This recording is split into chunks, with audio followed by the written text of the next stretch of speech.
આરબીઆઈએ repo rate 6.5%ના સ્તરે જાળવી રાખ્યો, જીડીપી ગ્રોથ અંદાજ વધાર્યો. રિઝર્વ બેંક ઓફ ઇન્ડિયાની મોનિટરી પોલિસીએ તેની ત્રિદિવસીય બેઠકના અંતે રેપો રેટ 6.5%ના સ્તરે જાળવી રાખવા નિર્ણય લીધો છે. આરબીઆઈએ એમપીસી બેઠકમાં ઈંધણના ઘટતા ભાવોની નોંધ લીધી હોવા છતાં રેપો રેટ હાલ પૂરતા જાળવી રાખવા કમિટીના 4 સભ્યોએ સમર્થન આપ્યું છે, કારણ કે વૈશ્વિક સ્તરે ક્રાઇસિસનું જોખમ જારી છે, જેથી કોઈ નવા પડકારોનો સામનો કરવા માટે રેપો રેટ જાળવી રાખવામાં આવ્યો હોવાનું જણાવ્યું છે.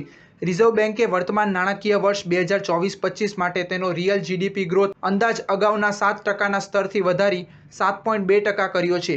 નાણાકીય વર્ષ 2023-24માં વિશ્લેષકો દ્વારા જીડીપી ગ્રોથ અંદાજ વધી 8.2% થયો હોવાના પગલે આ વધારો કરવામાં આવ્યો છે. આરબીઆઈએ તેની ત્રિદિવસીય મોનેટરી પોલિસી કમિટીની બેઠક 5 જૂનના રોજ શરૂ કરી હતી. અગાઉ આરબીઆઈએ ફેબ્રુઆરી 2023માં રેપો રેટમાં વધારો કર્યો હતો.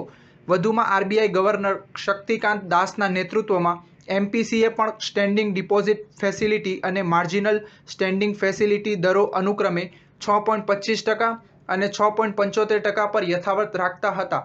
એમપીસીએ FY25ના 4 ત્રિમાસિક ગાળાઓમાંથી દરેક માટે તેના જીડીપી વૃદ્ધિમાં અંદાજો પણ વધાર્યો હતો.